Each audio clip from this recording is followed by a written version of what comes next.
इस परम तपोभूमि में अब हम छाता पहाड़ की ओर आगे बढ़ रहे हैं। छाता पहाड़ मूल तपोभूमि के रूप में जाना जाता है और यहीं पर संत गुरु घासीदास जी ने और कुछ विचारकों के कथनानुसार गुरु बालक दास जी ने यहाँ पर तप किया है। तो आज हम उस तपोस्थली को देखने जा रहे हैं और ये आप देखिए, ये छाता पहाड़ है। यहाँ पर संत गुरु घासीदास जी ने तप किया है।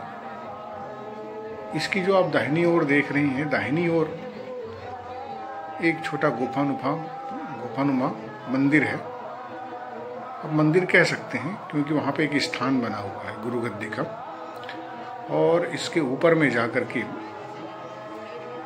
पालो चढ़ाया जाता है, ध्वज चढ़ाया जाता है यहाँ पर, और इसके चारों ओर कई प्रकार के संत, समाज सुधारक, समस्या निवारण करता बैठे रहते हैं।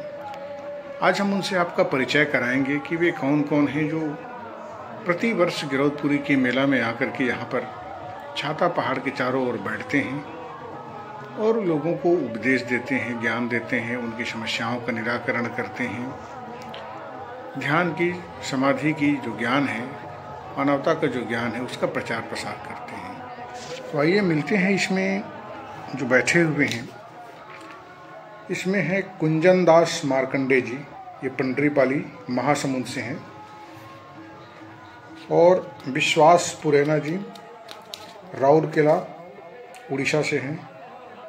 राम कुमार डाहिरे जी मुंगेली अमर टापू से हैं। इसमें और हैं धन सिंह भारती जी दुर्ग चिखली से, और गोरेलाल गिंडरे जी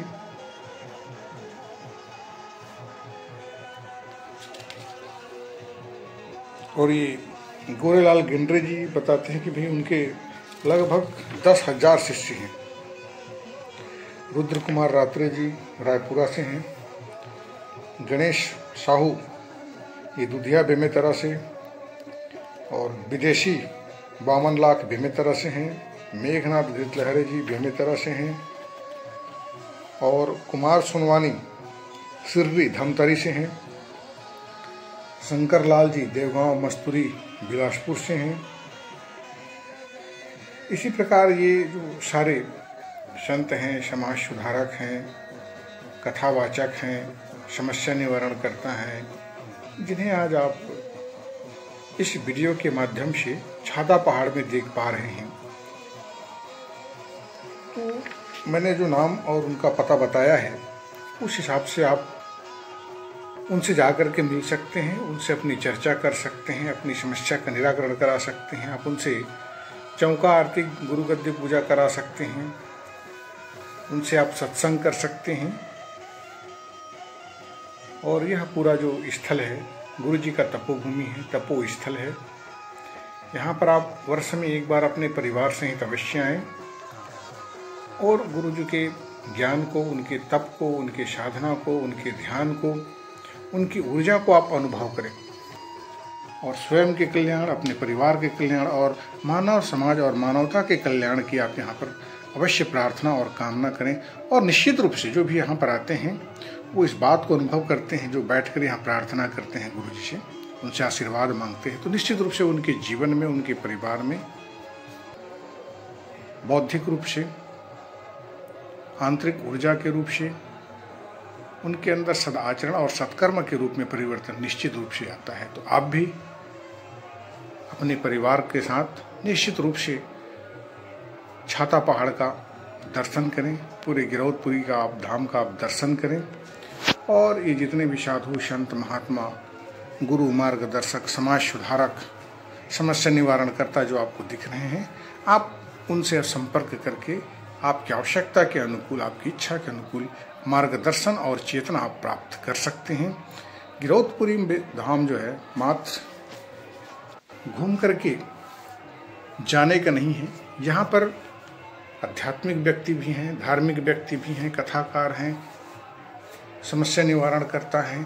उन सभी से आपको परिचित होना चाहिए, उनसे आपको मिलना चाहिए, उनको जानना चाहिए। ये पहला अवसर है जब हम आपको सभी व्यक्तित्वों से हम आपका परिचय करा रहे हैं।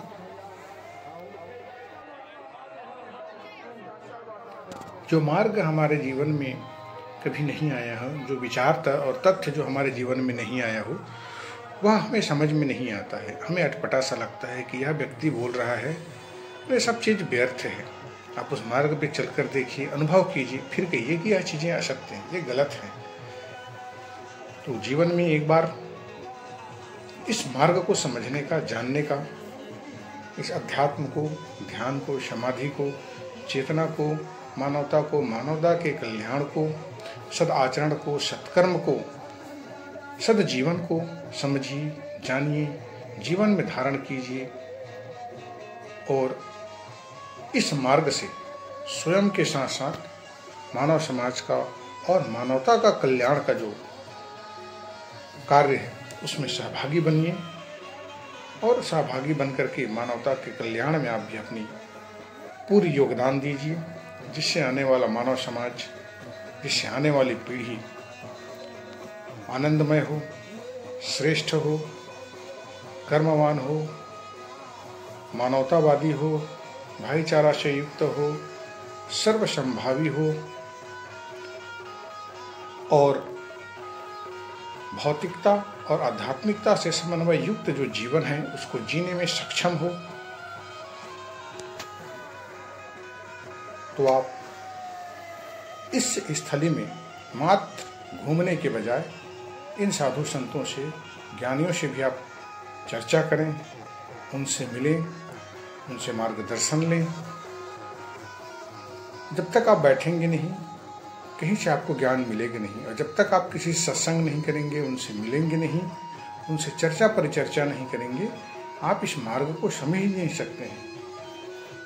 आपको ज्ञात ही नहीं है कि इस मेले में कितने साधु, कितने संत, कितने ज्ञानी आते हैं, क्योंकि हम खाली दूर से देखते हैं और चले जाते हैं। ज्ञान कोई वस्त्र नहीं है, कोई माला नहीं है, कोई व्यक्ति नहीं है, कोई जाति नहीं है। ज्ञान तो सत्संग है, सत्संग से ज्ञान शुरू होता है। तो निश्चित रूप से आप जब तक किसी के समक्ष बैठ करके उनसे आग्रहपूर्वक आप चर्चा नहीं करेंगे, आपको ज्ञान की प्राप्ति नहीं होगी। अब ज्ञान का अर्थ स्कूली शिक्षा नहीं है, यहाँ पर मानवीय जीवन है, मानव जीवन का आचरण है, सत्कर्म है, प्रकृति की ऊर्जा को समझने का मार्ग है, लौकिक और पारलौकिक जीवन के रहस्य को समझने का मार्ग ज्ञान है। यहाँ पर स्कूली शिक्षा से मतलब नहीं है यहाँ पर। तो अगर आपको यह मार्ग उचित लगता है, जीवन में आपकी कभी इच्छा उत्पन्न हुई है, तो निश्चित रूप से सतनाम मार्ग में बहुत सारे आध्यात्मिक व्यक्तित्व उपस्थित हैं। आप उनसे